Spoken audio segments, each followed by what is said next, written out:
Are you going to jump in at any point? I'll just introduce you.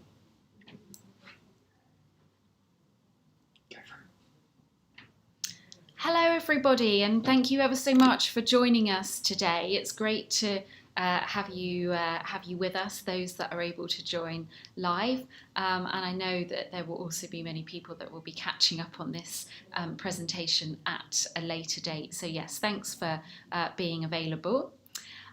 We're here today, all of us, us to talk about the Teach China graduate programme and for you to, of course, learn more about it. So it's great that you're considering this exciting opportunity, and we hope that you will consider Opportunity China and also that this presentation is informative and enjoyable for you. So what we're going to be talking about today is, first of all, just a brief run through of why you should perhaps consider living and working in China. We'll then talk a bit more about the actual Teach China graduate programme and some of the benefits and how things work. And then we'll touch a bit upon why you should trust Opportunity China as being the organisation to go and teach in China with.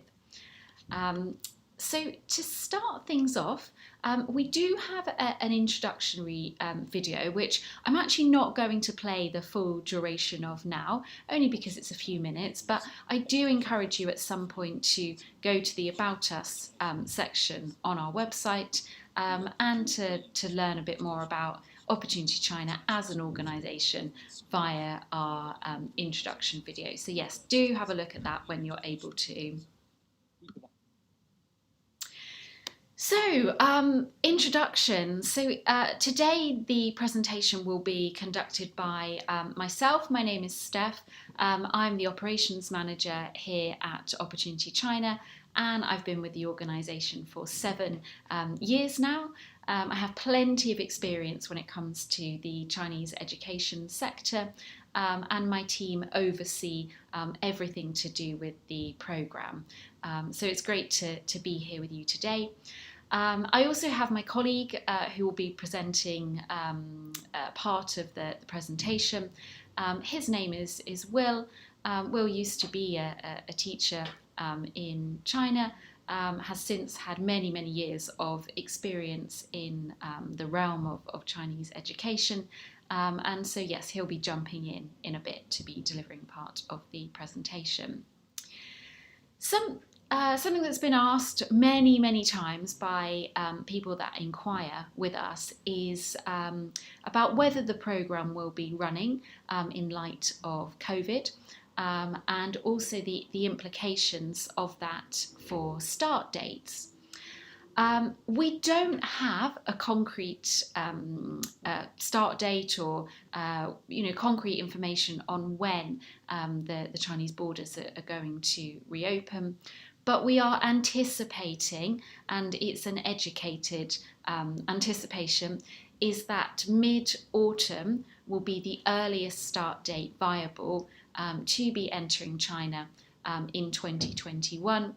But many of those that are interested in our programme at the moment are considering February 2022, just for that bit more certainty.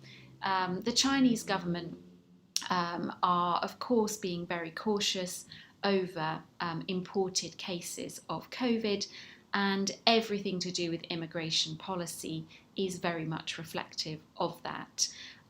So it's something that we keep all of our candidates very much up to date with, and as I say, we do anticipate that China will be easier to get into as various worldwide lockdowns lift. We do accept applications on a year-round basis, so for those of you watching this, it's not too late to apply, or in a month's time. We have an annual cycle of applications, so you're very welcome to submit your application whenever you're ready. We do encourage you to follow us on social media, and the handle is @opchina. You'll then be able to see things from past teachers, from current teachers, and just get a bit of a flavour of what the programme's all about and whether it's suitable for you. There's also loads of information on our website, so if you can't stay for the full presentation today, you can visit opportunitychina.com/TCGP, Teach China Graduate Programme, and that's got loads of information about the programme and is a really helpful resource. So yes, do have a look at that if you're able to. The big question on everybody's mind is, of course, COVID. It seems to have taken over our life for quite a long period of time now. When it comes to COVID in China, I think that many of us are probably not so clued up on what the situation is like there. The Chinese government actually implemented a really strict containment policy well over a year ago now. In fact, most of China was out of lockdown by this time last year. It was very, very strict, much more strict than anything else worldwide has been. And as a result of that, China has been back to normal for quite a prolonged period of time.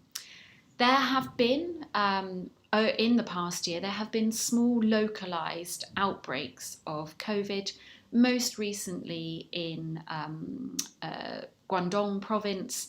It's a very small number of cases, but as we would expect, the Chinese government have really gone to town in terms of locking everything down and lots of very strict policies in terms of containing that. And prior to that, there were some small outbreaks in more northern China.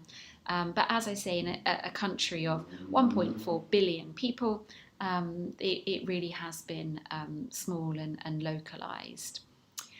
Because China has done so well in controlling COVID, it's also now controlling the influx of foreigners and what they would call an imported case.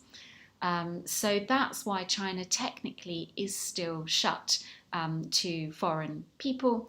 Without going into the details of the visa, it is technically possible to enter China, but the additional level of paperwork that's currently needed is not being widely issued, and this is the Chinese government's way of having a handle on the situation for now. And to, as I say, stopping those imported cases while everyone's not been vaccinated and there are still outbreaks all over the world happening. In light of that, it's anticipated that China will reopen as COVID worldwide improves. And that's why we are anticipating that mid-autumn, so October, November, earliest start date in terms of the programme this year. So this is something that your careers department or maybe your lecturers or many different people probably spoken to you about this before, but a big question is, why would you actually live and work internationally? It's obviously not the easiest route to take, but of course, things in life that aren't easy are often those that are the most rewarding and enjoyable. I've worked internationally myself for many years, as have all of my colleagues, and I think I can tell you from first-hand experience that having international experience gives you quite a few strings to your bow. So the first one being that you can be really flexible and adaptable in a work environment, which is something that, of course, employers really value. You can much better cross-culturally understand people. So if you're working in a big organisation, you are going to have colleagues from all over the world. You might have clients in different parts of the world. And being able to communicate cross-culturally is a really important skill to have in our global economy. You have a fully immersive experience, so rather than just a kind of snapshot of a country or a snapshot of a kind of more academic approach to something, if you go and live in a country, you really get to experience that culture, you get to make friends, you get to really understand what makes that country tick and how the economy works, which of course is vital understanding these days. And of course you'll also make friends from all over the world, you'll get great contacts, and depending on what industry you go into or what sector in the longer term, those contacts can be so important. Something not noted here, of course, as well, is language skills. So there are so few people in the US and the UK that speak Mandarin. It's a really fantastic language to learn. It's a language that will become more and more important in a business climate moving forward. Even in the UK, more and more schools are offering the language at GCSE now. So yes, being in that immersive environment and learning is something that really makes a CV stand out. So lots of reasons why living and working internationally is a really good idea. I'm now going to pass you to my colleague Will, who's going to talk a bit more about why China and why living in China is such a fantastic opportunity.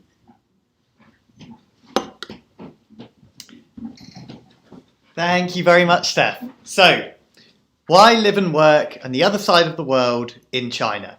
There are several different reasons. I myself questioned, what would be the real benefit to me living, working and teaching in China?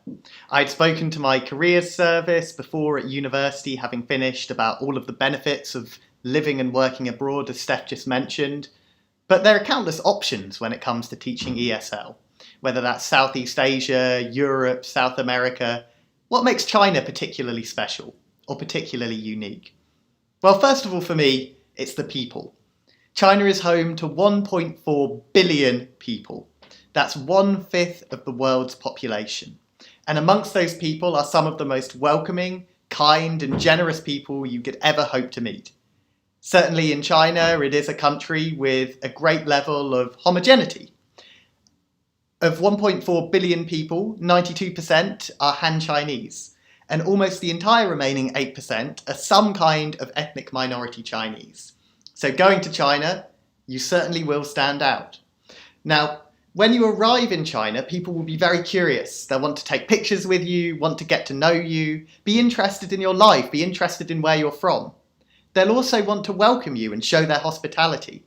Within the first few weeks of living in China, I was going round to people's houses, eating with their families, meeting people, greeting people, making new friends. It was genuinely the most exciting and interesting experience I had ever had, internationally or indeed any other time in my life. Chinese people are friendly, Chinese people are diverse in their interests, energetic, enthusiastic, and really do encompass the spirit that has made China the most exciting, invigorating and dynamic country to live and work in today. And then, of course, there's the food. For the last 5 years, I've been going around different universities, talking to different students, and sending hundreds of new graduates out to live, work and teach in China. After 3 months, I'll drop them all an email and ask them, what's been your favourite thing about living and working in China? And one of the most frustrating aspects of that is I want people to say the history, the culture, everything else. But about 99% will say the food. And I'll tell you what, it is that good. In China, there are many great ancient delicacies. There are many types of dishes and food that you may think you've had in a Chinese takeaway in the United States or the United Kingdom. But trust me, until you're there, until you've tried real Sichuan spicy pork, until you've tried real sweet and sour pork, guobua roe in Dongbei in the northeast of China, you haven't seen anything yet.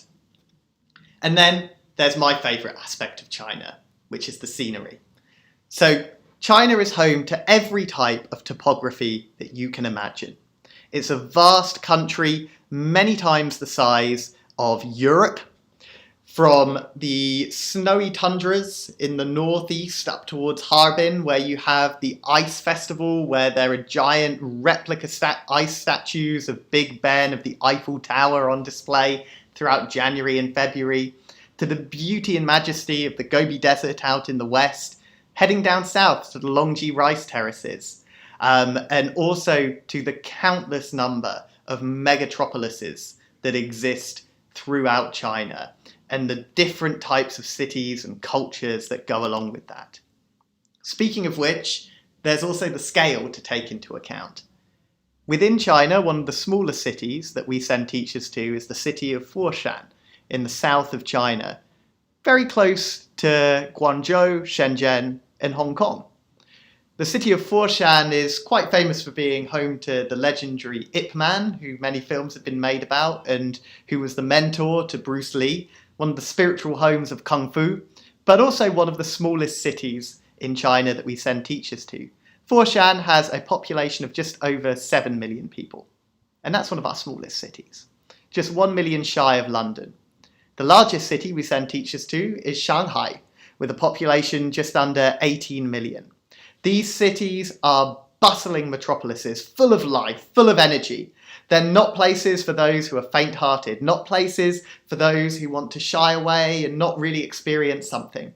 The scale of China is something for adventurers, pioneers, people who want to learn, people who want to get out and about, people who want to explore the night markets, see and smell the food, have an explore around the various temples and buildings and skyscrapers that exist in those cities. So, one of our teachers who went out to China on our last Teach China graduate program intake before the COVID pandemic was lucky enough to be in China for the National Day in Beijing. Jonas had visited China and been in China for a little while at the point in which China celebrated its 70th birthday during its National Day celebrations, and was lucky enough to see some of that hustle, bustle and energy in China itself. Let's have a quick little look at that. One more time.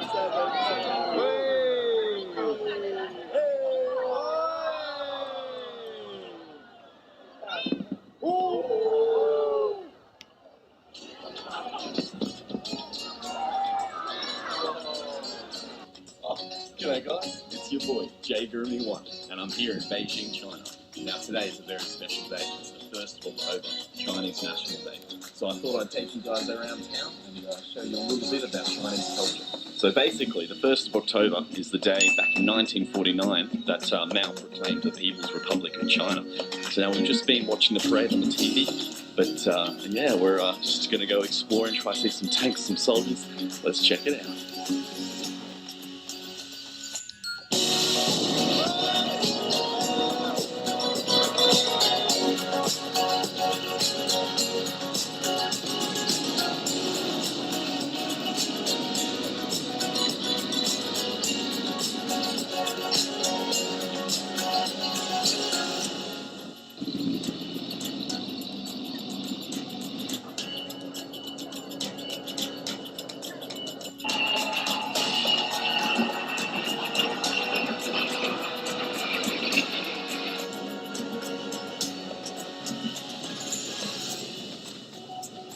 We're here at Longtan Lake. I've got a beer, it's very chill. It's Captain Brew. Steering the wheel. Chinese National Day today. Yeah, we hear a lot of Chinese people, a lot of Chinese families just enjoying the National Day. And yeah, just asking some Chinese people how they feel about today. So, 非常好，非常高兴。非常高兴，非常高兴。中国70年很大的传统。对呀，70年很大的一个生日，好像我们过生日一样，特别好，特别高兴。特别好，所以今天你跟家人三。跟家人一块吃饭呀，游玩呀，特别棒的。祝你个生日快乐！啊，好，生日快乐！啊，好，快乐。中国的生日，那肯定是非常好的，非常好的，对对非常兴奋，非常高兴啊，非常高兴。毕竟是70年的大庆祝。对，今年70年很大的生日，啊，好吧，谢谢你。你们就今天的心情怎么样？今天很激动，很激动啊，很激动。对。Yeah, Jay Grooming One's soaking up all the culture, literally. We're here, we're about to watch the fireworks. There are so many people. Take a look at this.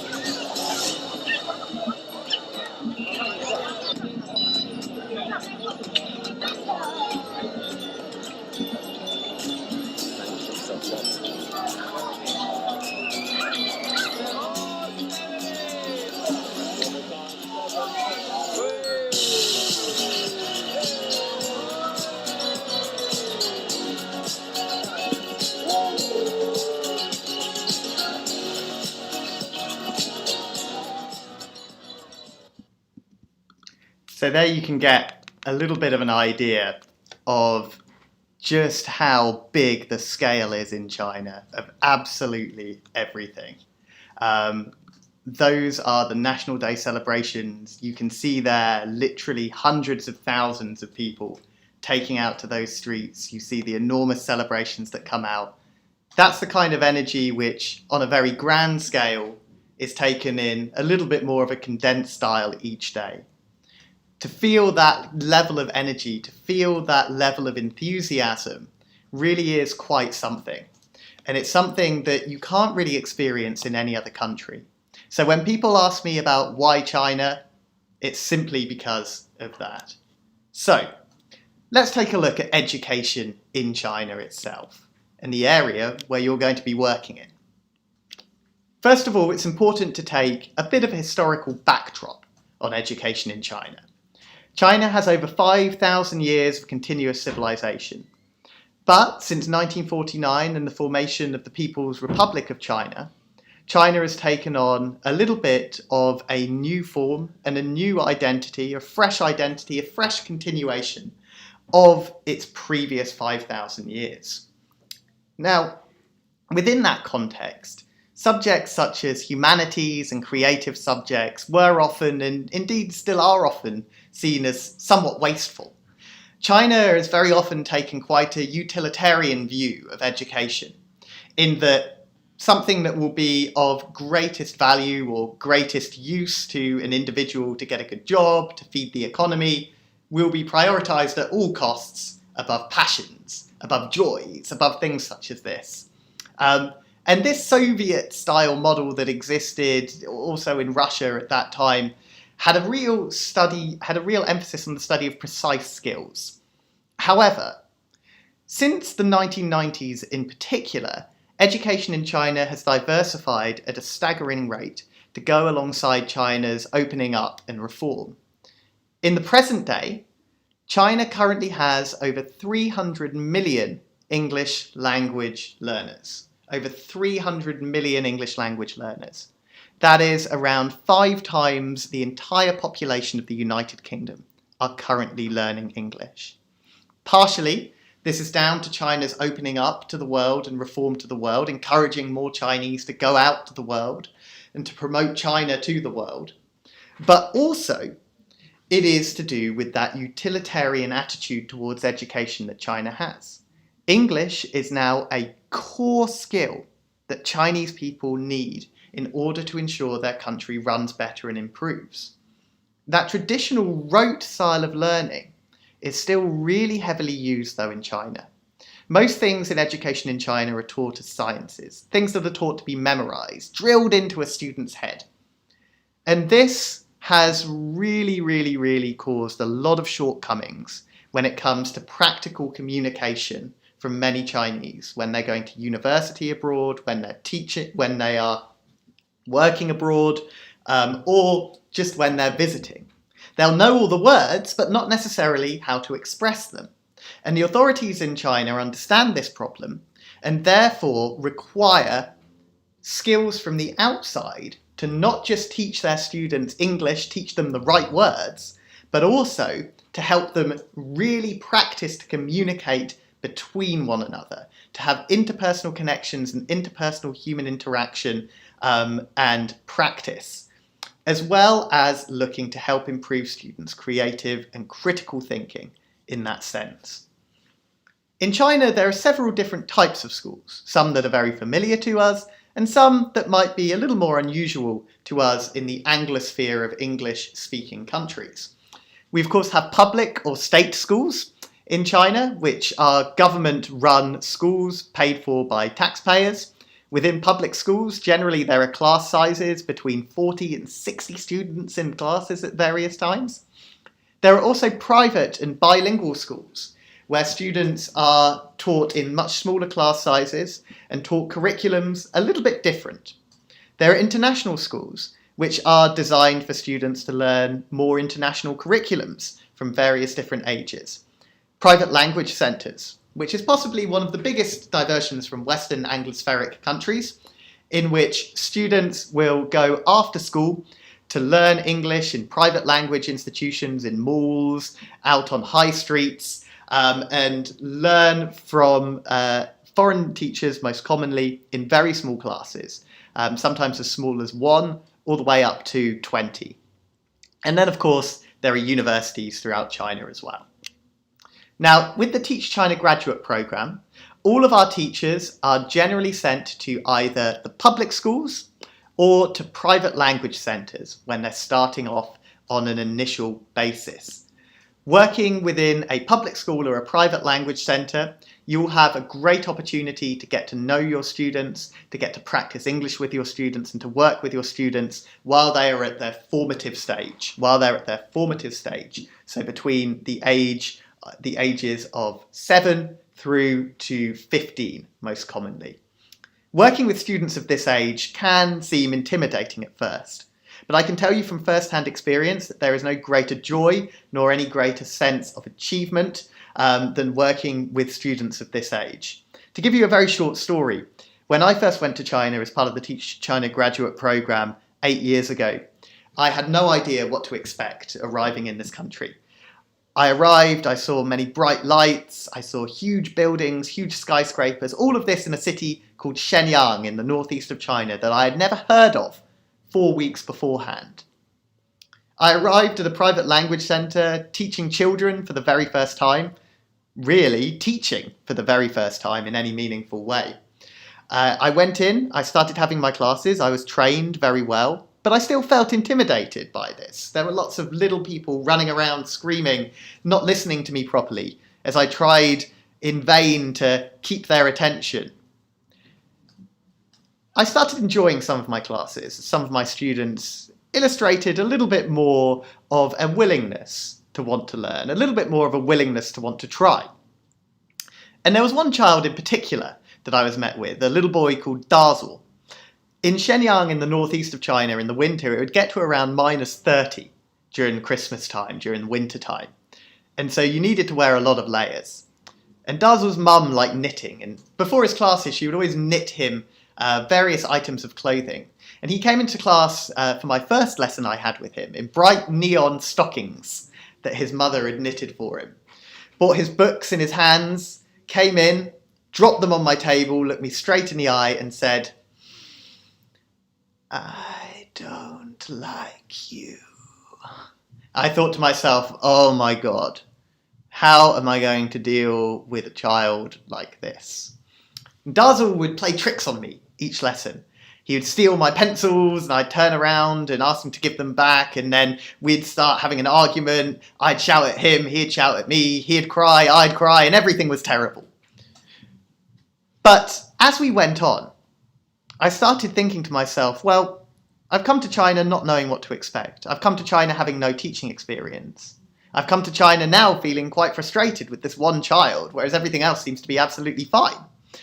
And what do I do to really, really reach this child? It became a mission for me to really get in touch with this child, to really try to actually teach him something, to get him to like me, to get him to want to engage in my lessons.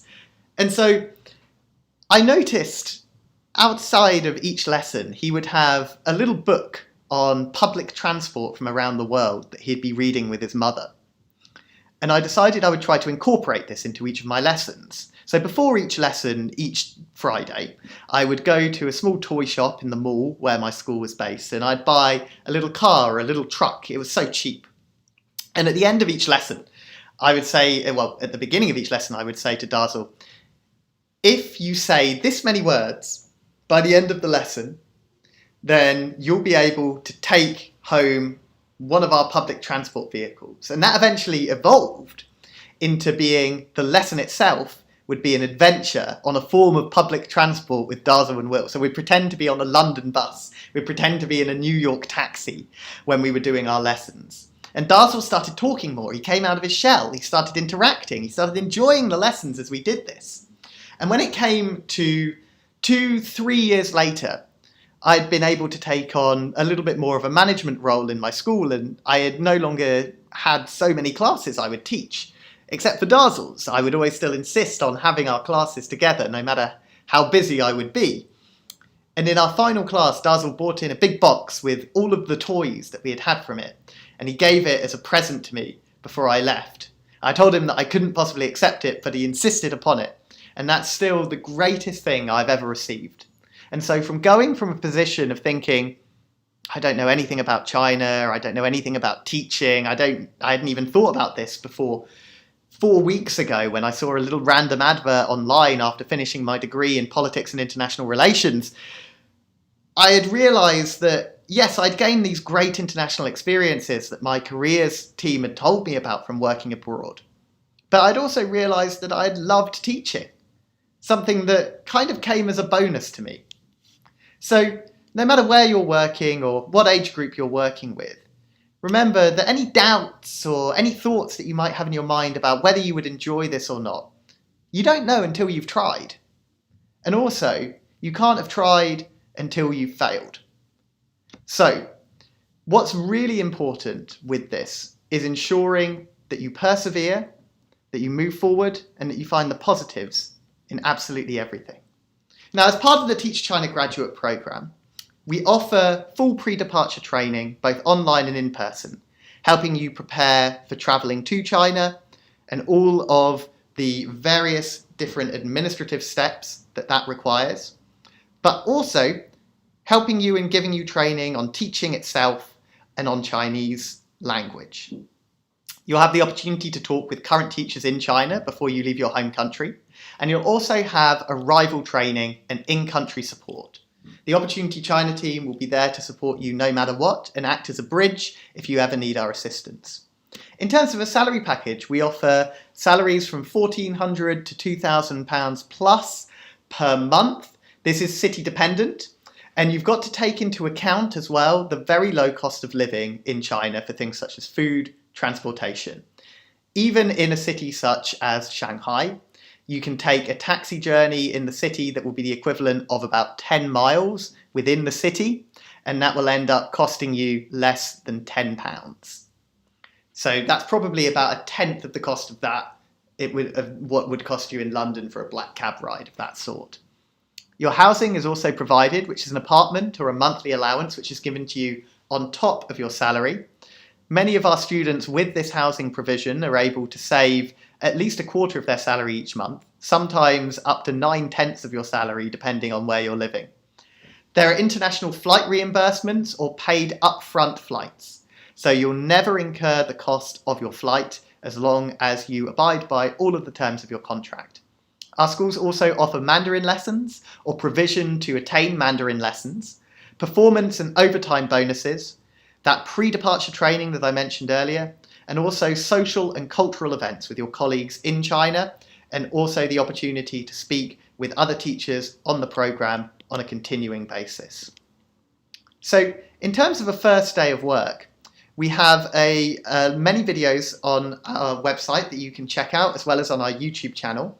One of these teachers is Storm, and also we have another teacher, Tommy, whose videos on working and living in China are available for you all to see. So I heavily recommend you check out our first workday video as well as our apartment videos as well. What's the purpose of a foreign teacher in China? Well, your purpose is to assist and practice in that communication that I mentioned earlier, to be able to really help your students understand, enjoy, and appreciate English as a language, and to build up their confidence, to make them feel good about themselves, to make them feel as though they're ready to go for it.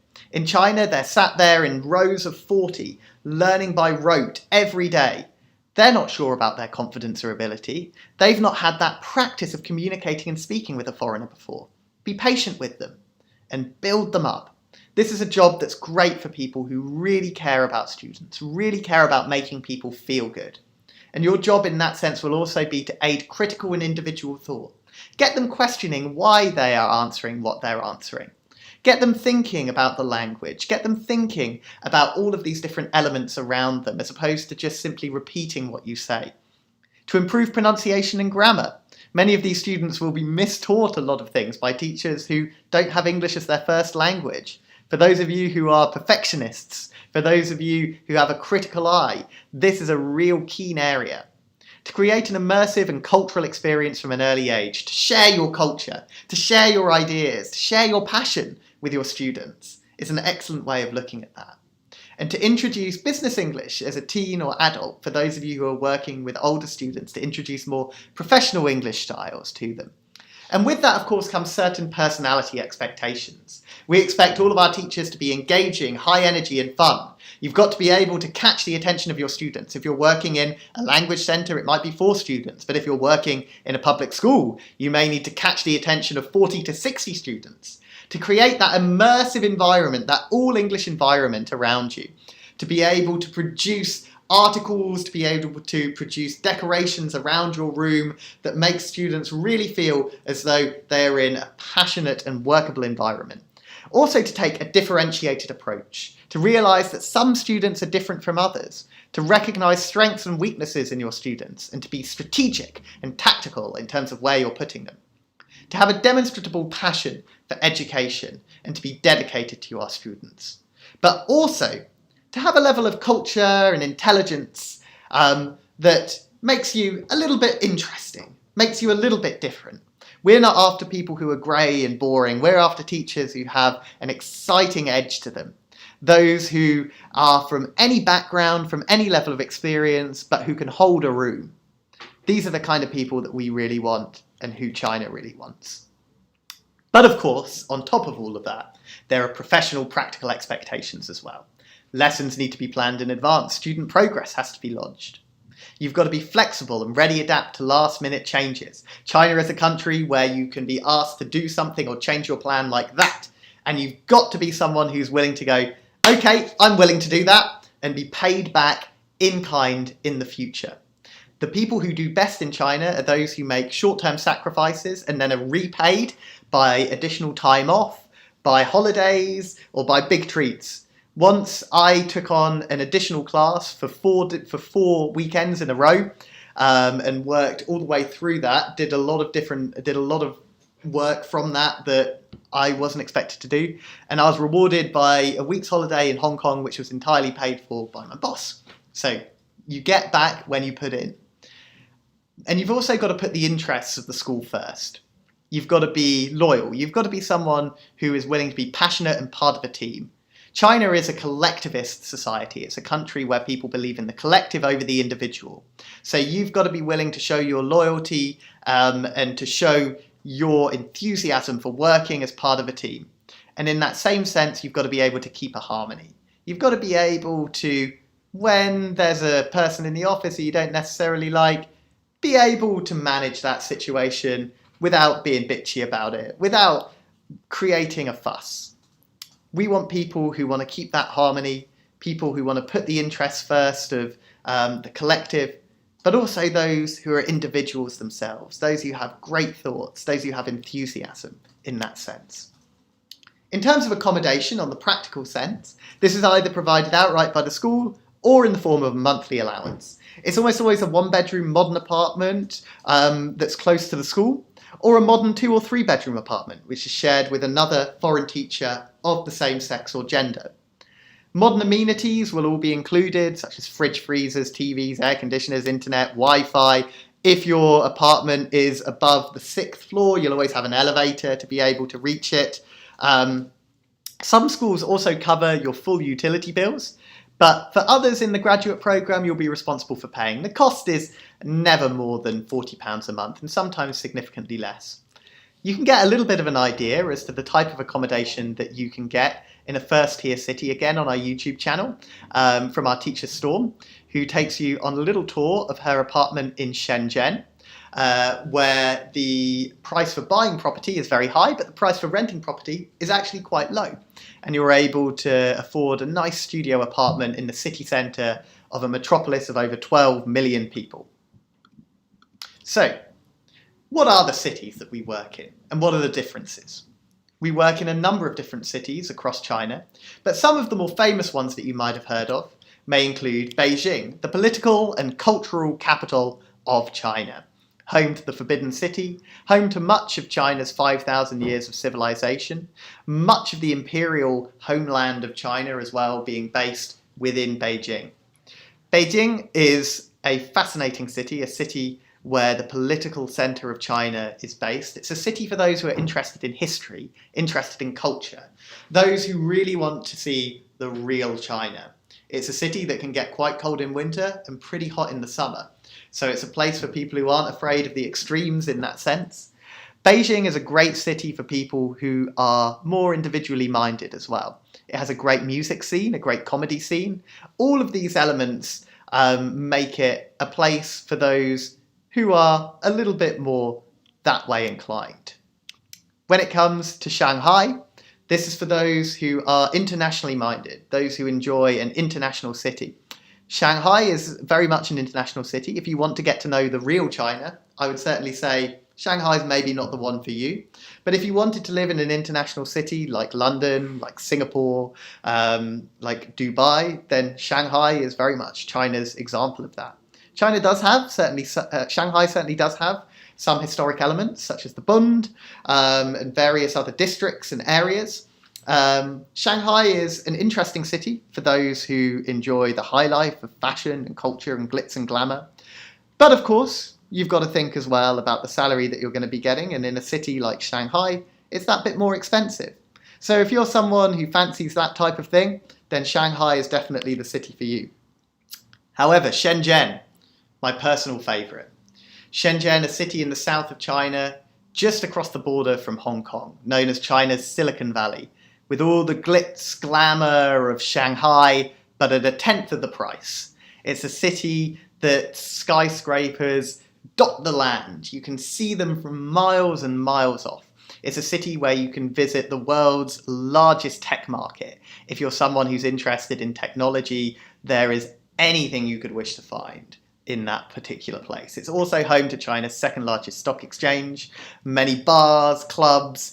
It's a city that is home to an average population age of 28, which gives you an idea of just how youthful it is. It's a city that never sleeps, a city where there's always something to do, whether it's visiting a theme park or escaping out to some of the beautiful, lush, green, mountainous scenery. You can do absolutely anything in there. It's also a city where you have a temperature between around 25 to 30 all year round. Then there's Chongqing, the greatest city in China that most people haven't heard of. Chongqing lies at one of the thickest expanses of the Yangtze River when it's running through various different cities. It is a city with an ancient centre as well as a modern thriving high street. It's a city that's home to around 30 million people in its largest metropolitan area. A city chock full of history, full of revolutionary history for those who are interested in that more modern side, as well as more ancient Chinese history as it runs along the banks of the Yangtze. Then there's Fourshan, as I spoke about earlier. Fourshan is one of the spiritual homes of Kung Fu, a real cultural centre of China, and also increasingly known as being a prime example of China's new middle-class cities. It's a place where you can live comfortably on the little. It's a place where you have a little bit more space in your apartments, a little bit more space outside, a little bit more green scenery that you can escape to within 20 or 30 minutes if you're not someone who really goes for the sprawling urban jungle. Fourshan could be the place for you. Fuzhou, just across the strait from Taiwan, a place littered with beautiful beaches and beautiful rolling hills running just behind it. A city with a unique language and a unique history from much of the rest of China, as well as a unique cuisine. It's a place where if you want to see a real country within a country, then that's certainly a place worth visiting. And of course, Chengdu. Chengdu in the southwest of China, home of the pandas and a place where Chinese people say many people live like pandas. Whereas in most cities in China, you'll see a huge breakneck speed of activity, of people working day in, day out, a hustle and bustle. In Chengdu, there's a little bit more of a subdued, relaxed atmosphere. People will finish work early and go out and play mahjong, a type of Chinese dominoes kind of game. People will drink tea and play games in the park all afternoon. It has a very overcast environment and a very cool breeze that runs through, meaning people are a little more lethargic. If you're the kind of person who's a little bit more laid back and more interested in culture, then this is really the place for you. Now, in terms of eligibility and moving further on, I'll just hand back over to my colleague Steph. But it's important for me to say, just before I hand back over, that no matter what degree you're doing, no matter what background you're from, China is, and teaching in China is, an option that's open to absolutely everyone who has the attitude and who has the aptitude as well as the passion to want to go and make a real difference. I'll just hand you over to Steph to go through the eligibility. Thanks, Will. So in terms of the practicalities of the application process, just to run through that quite quickly, to be eligible to teach in China on a practical basis, you don't need to be able to speak Mandarin. It's very rare actually that anybody that applies does. You do need a 120-hour TEFL certificate for the work visa or to start the work visa process, but that's certainly not something that you need to have when you apply. It's something that can be done further down the line. You'll need to have a bachelor's degree, and again, for the work visa application process, that's something that is needed in hard copy format. When thinking about your application, consider those teaching relevant skills to mention in your interview. There's lots of things that will be relevant even if you haven't had classroom experience, so do consider those. And then finally, and this is a Chinese government requirement, unfortunately, you do need a passport from a native English speaking country, again for visa purposes. We get lots of questions about the TEFL certificate. I guess it's because it's something that many people have never really heard of before. TEFL stands for Teaching English as a Foreign Language, and for work visa purposes, it needs to be a minimum of 120 hours and online. There are many courses that you can find online, and Opportunity China do have access to various discounted courses as well. It's possible actually to complete a TEFL course quite quickly. I've known people to do it within a few days before when they've really got their head down, but most people do it part-time over perhaps 2 to 3 weeks. So it's not the biggest time commitment, and it will really help you to start thinking about how you can teach people whose first language is not English, as obviously that's a different approach to being in the classroom in your home country. In terms of applying and the timeline, the application process is relatively straightforward. So you make an application either via the graduate programme webpage or to go directly to the URL, it's opportunity-china.com/apply. It's not a complex application form with lots of questions. we ask for a CV upload, and we then ask for some kind of basic details. But the most important part of the process for us is the telephone or Zoom or Skype interview that you will be invited to. That's where we really assess for some of the attributes that Will touched on that are really, really important if you're going to teach in China, as well as discussing some of your relevant experience and really considering whether you're going to be a good fit for the programme, as well of course, to answering your questions and to giving you detailed information about the process moving forward. Further down the line comes the school matching process, which you are completely in charge of, and you'll think about different schools that are really appealing to you, and you'll speak to those schools directly. You will sign a contract directly with the Chinese organisation because you do receive your full salary from them, and we'll always link you up with a teacher currently working for that school as well, so that you can learn about their experiences and whether that's going to be right for you. Our pre-departure training this year, both for the autumn and the February intake, will be taking place in August. We really encourage everybody to attend all of those sessions. We have Mandarin lessons, we have pre-departure webinars, and also we'll be hosting our full training day online this year as well. And then, as we touched upon earlier, it is going to be October, November at the absolute earliest before people are able to go to China. But for those wanting more certainty, February 2022 would be a sensible start date to aim for, again, for those needing to plan a bit more in advance.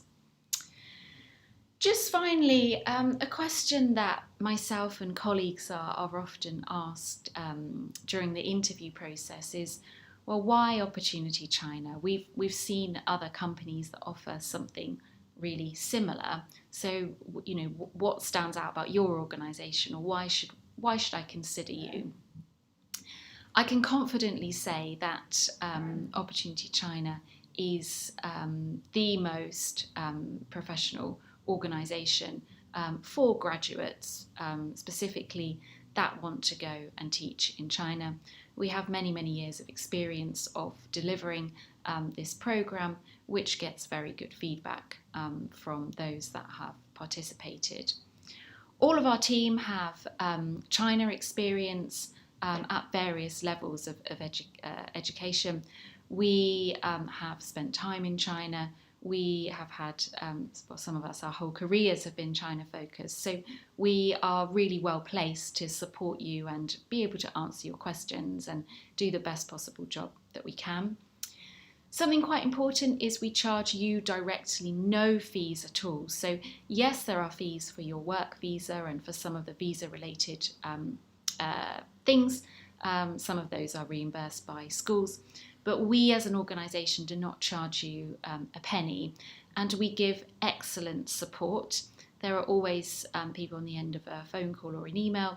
We also offer all of our training as part of the programme as well. So those lessons that I mentioned, as well as the pre-departure webinars, the training day, that's not something that we charge for. We think it's really important for cultural exchange that all of our teachers are really well prepared to have the absolute best time they can while they're in the country. We only work with partners that have been vetted, so we know all of our schools. We know that they're going to support and look after teachers as long as, of course, the teacher is diligent and hardworking. We know that the school will take very good care of you and is a reputable organisation. And then, yes, we, as I mentioned earlier, we do have very good pre-departure and in China support as well. So, yes, we can, hand on heart say that Opportunity China really is here for you and has lots and lots of experience of supporting graduates in this fantastic opportunity. So just finally then, here are all of our social channels on the back of end of this presentation. Do make a note of these, do follow us. As we mentioned earlier, on these channels we do pop up content from teachers, we pop things up about cities, updates about the programme. It's a really good insight into the lives of those that have done this prior. So please do follow us on some of those channels. Our email address for any questions at all is info@opportunity-china.com. And we always respond to queries within a couple of working days. So please reach out. And as I said at the beginning of this presentation, you can view the graduate programme pages on our website at opportunity-china.com/TCGP. So that's all from us today. Again, thank you very much to those of you that are joining us live, and also thank you to those of you who will be watching this retrospectively. Please reach out at any time via any of those communication methods if you have any questions that we can help with. We're all here to help you and to make sure that you're fully informed and comfortable with your decision.